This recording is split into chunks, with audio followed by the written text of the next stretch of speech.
नमस्कार दोस्तों, आप सभी का स्वागत है हमारे YouTube channel basics of electrical engineering में। इस वीडियो में हम बात करेंगे EMF equation of DC generator की।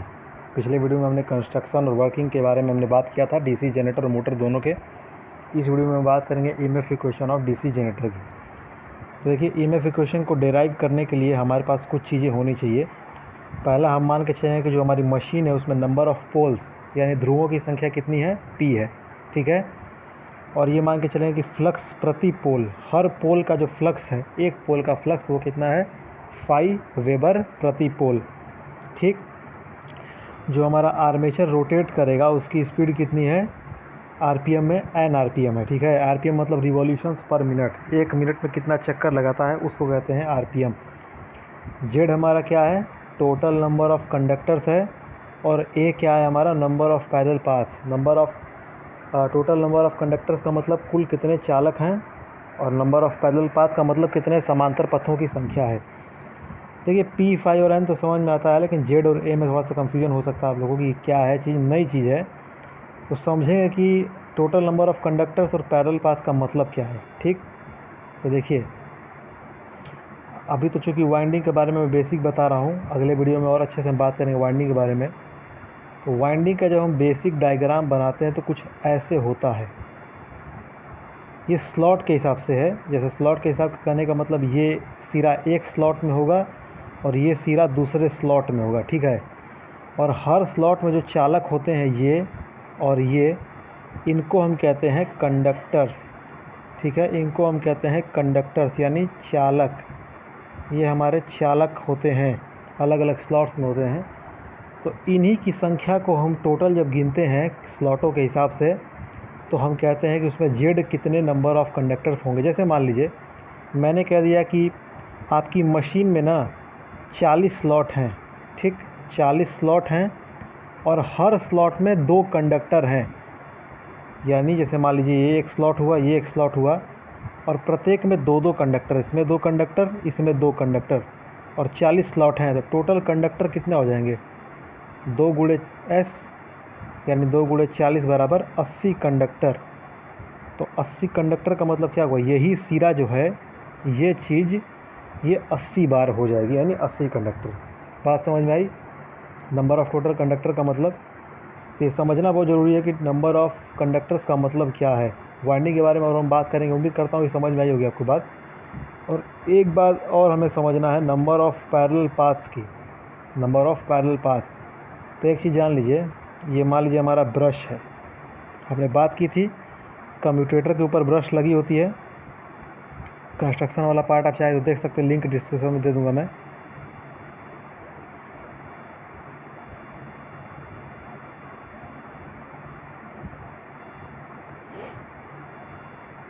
ये मैं वेव वाइंडिंग के लिए बात कर रहा हूँ, ठीक है।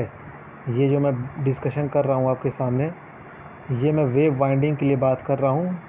वेव वाइंडिंग, एक चीज़ दिमाग में रखिएगा, इसके बारे में हम आगे और बात करेंगे वाइंडिंग वाले में। इसमें अभी बताना चूँकि ज़रूरी है, 2 तरीके से हम वाइंडिंग करते हैं डीसी जनरेटर या मोटर में। एक हमारी होती है लैप वाइंडिंग, एक हमारी होती है वेव वाइंडिंग।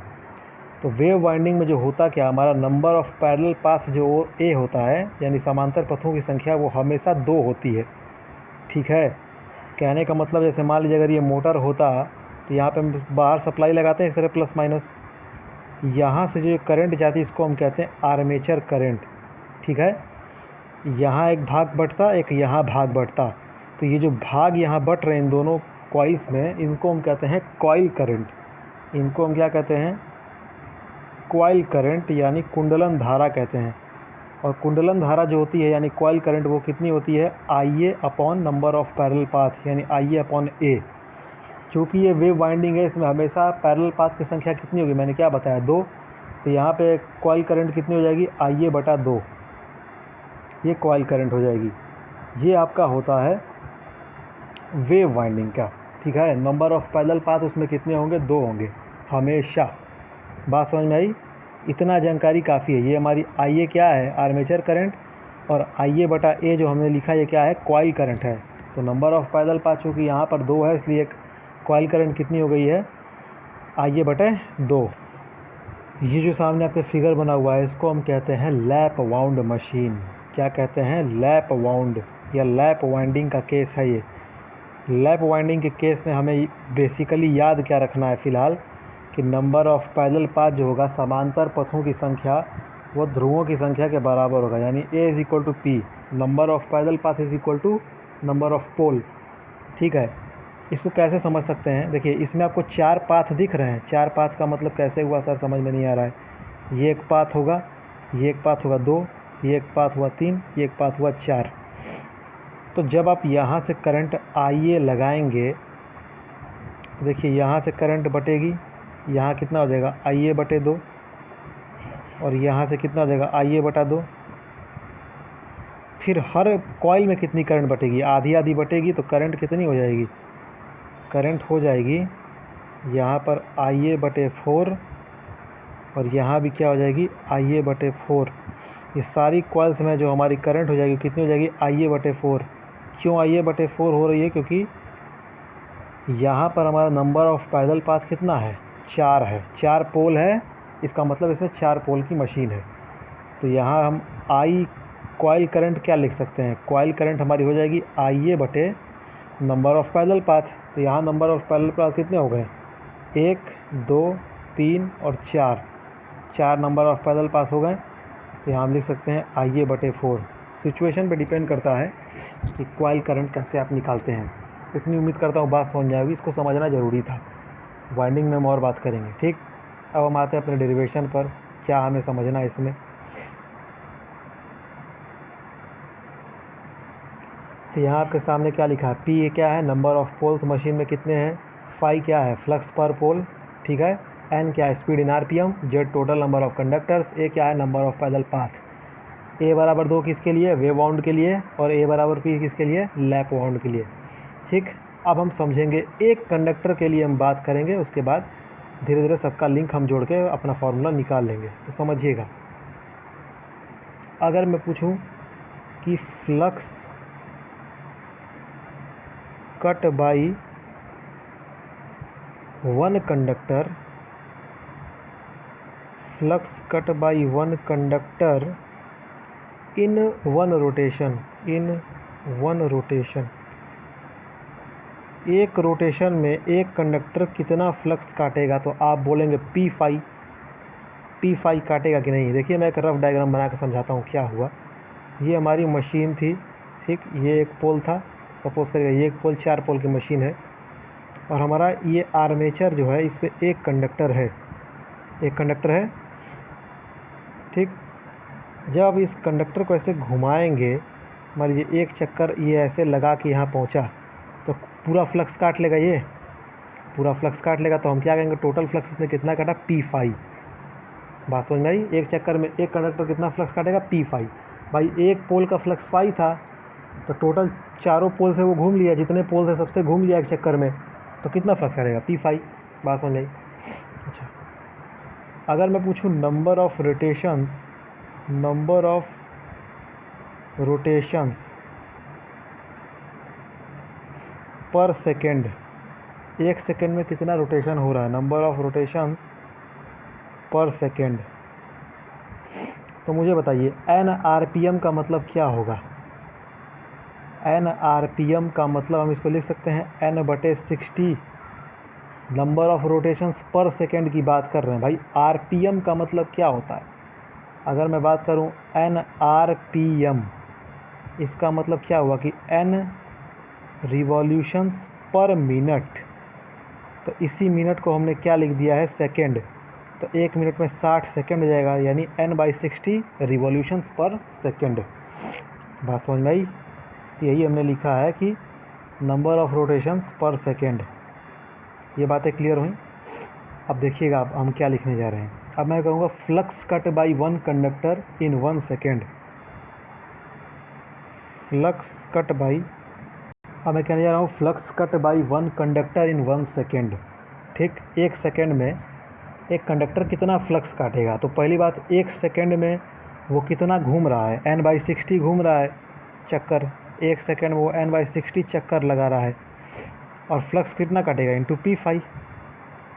यही तो टोटल फ्लक्स है भाई। टोटल फ्लक्स वो कितना काट रहा है, एक कंडक्टर एक रोटेशन में, P फाई। हमने कहा कि वो रोटेशंस पर सेकंड कितने लगा रहा है, 1 सेकंड में वो रोटेशन लगा रहा है आपका n/60। तो फिर हमने पूछा कि भैया तब 1 सेकंड में वो फ्लक्स कितना काट रहा है, तो 1 सेकंड में चक्कर गुणे टोटल फ्लक्स। तो हमने निकाल लिया P5 into n/60, n/60 into P5। अब देखिए इसको हम क्या लिख सकते हैं, अगर मैं पूछूं कि एवरेज मतलब औसत, इसको हम ऐसे भी लिख सकते हैं ई एवरेज, ठीक ना।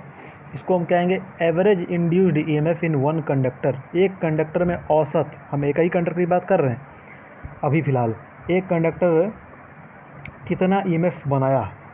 तो भाई साहब कितना क्या होता है, फ्लक्स पर यूनिट टाइम अगर हम बात करें तो d∅/dt का मतलब क्या होता है, फ्लक्स इकाई समय में कितना वो काटा। तो ऊपर ही तो लिखा है फ्लक्स कट, समझिए इस चीज़ को, flux cut by one conductor in 1 second, यही तो ईएमएफ होता है। तो यही हमारा एवरेज ईएमएफ बनेगा, क्या बनेगा, P5N/60 वोल्ट। ये हमारा क्या बन जाएगा, एवरेज ईएमएफ एक कंडक्टर का, एक कंडक्टर का हमारा एवरेज ईएमएफ बन जाएगा, ठीक है। अच्छा अब एक बात समझिएगा यहाँ पर थोड़ी सी, ये बात समझना बहुत जरूरी है। मान लीजिए इस तरह से आपको नंबर ऑफ पैरेलल पाथ दिए हुए हैं, ऐसे आपको नंबर ऑफ पैरेलल पाथ बहुत सारे दिए हुए हैं, और किया क्या है थोड़ा सा इसको समझिएगा। हर पैरेलल पाथ में सीरीज में क्या लगी होती हैं, कॉइल लगी होती है, ये बात दिमाग में रखिएगा। इन पैरेलल पाथ में होता क्या है, कॉइलें लगी होती हैं बहुत सारी, जितने भी सारे कंडक्टर होंगे उससे कॉइल बना के रखी होंगी, बहुत सारी कॉइलें लगी रहती हैं सीरीज में, ठीक है। अगर मैं कहूँ कि ए नंबर ऑफ पैरेलल पाथ है और टोटल जेड कंडक्टर हैं, तो मैं पूछूं कि प्रति पैरेलल पाथ में कितने कंडक्टर होंगे, तो Z/A होंगे। भाई टोटल ए पैरेलल पाथ हैं, ठीक है। कहने का मतलब है ए पैरेलल पाथ में Z कंडक्टर लगे हुए हैं, मैं पूछूं एक पैरेलल पाथ में कितना कंडक्टर होगा, Z/A। और एक बात बताइए, अगर आप पैरेलल पाथ में किसी भी एक ब्रांच के क्रॉस, मान लीजिए आप इसके क्रॉस वोल्टेज बताएं, समझिएगा बात को, मान लीजिए आप इसके क्रॉस वोल्टेज बता दिए कि इन 2 पॉइंट के क्रॉस वोल्टेज तो 10 वोल्ट है, तो पैरेलल में चूँकि लगे तो सबके क्रॉस 10 वोल्ट हो जाएगा ना। तो हम यही करने वाले हैं कि एक पैरेलल पाथ के क्रॉस हम वोल्टेज निकालेंगे। उसके लिए हमको क्या पता होना चाहिए कि एक पैरेलल पाथ में कितना कंडक्टर है। तो भाई साहब ए पैरेलल पाथ जब है तो जेड कंडक्टर लगा हुआ है, अगर एक पैरेलल पाथ होगा तो उसमें Z/A कंडक्टर होगा। तब हम क्या निकालेंगे, यहाँ हम निकालेंगे कि number of conductors connected in series पर parallel path.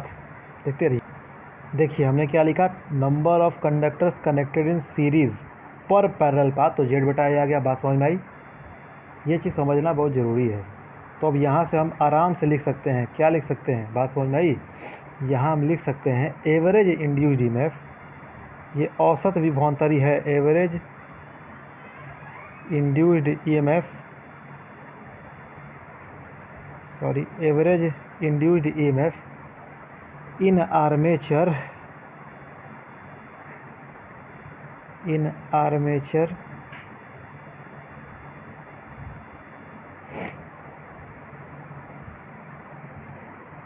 Of DC generator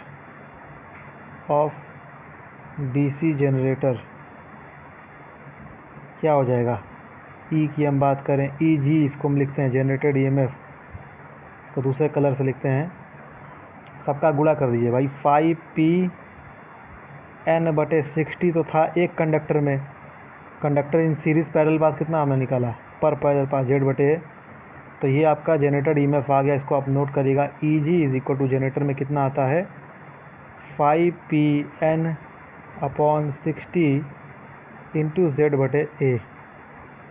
सब टर्म का आपको मतलब पता होना चाहिए, डायरेक्ट क्वेश्चन कभी कभी बनता है। फाई क्या है, फ्लक्स प्रति पोल, P क्या है, कुल ध्रुवों की संख्या यानी कुल पोल्स की संख्या, N क्या है, स्पीड इन RPM, Z क्या है, total number of conductor, A क्या है, नंबर ऑफ़ पैरेलल पाथ, ठीक है। एक और बात थोड़ी सी जान लीजिए, इसमें से आपका मशीन एक बार जब बन जाती है तो आपका P जो है वो हो जाता है कांस्टेंट। भाई पोल तो आप बदल नहीं पाएंगे मशीन बनने के बाद, ठीक है साहब। जेड जो है नंबर ऑफ़ कंडक्टर्स, वो भी आपका हो जाता है कांस्टेंट, ठीक है। नंबर ऑफ़ पैरेलल पाथ भी आपका क्या हो जाता है, कांस्टेंट। तो आप इन सबको मिलाकर एक ऐसे भी लिख सकते हैं, जानते कैसे, Eg is equal to K into phi into N, क्योंकि आप फाई और एन को अपने हिसाब से बदल सकते हैं। एक्साइटेशन और स्पीड आपके हाथ में होती है। बेसिकली ये जो फाई हमें बताता है, ये हमें बताता है एक्साइटेशन। ये आएगा टर्म और आगे मैं अच्छे समझाऊंगा। एक्साइटेशन होता है और स्पीड हमारी होती है। ये दोनों हमारे हाथ में होते हैं। हम अपने हिसाब से तय करते हैं कि हमको कितना एक्साइटेशन रखना है और कितना स्पीड रखनी है। जितनी ज़्यादा स्पीड होगी उतना ही ज़्यादा ईएमएफ होगा, और जितना ज़्यादा एक्साइटेशन होगा उतना ही ज़्यादा ईएमएफ होगा, ठीक है। और इसके को हम क्या कहते हैं, मशीन कांस्टेंट कहते हैं। इसके क्या कहते हैं, मशीन कांस्टेंट। तो उम्मीद करता हूँ वीडियो समझ में आएगा। आज के लिए इतना ही, अगले वीडियो में और बात करेंगे। Thank you.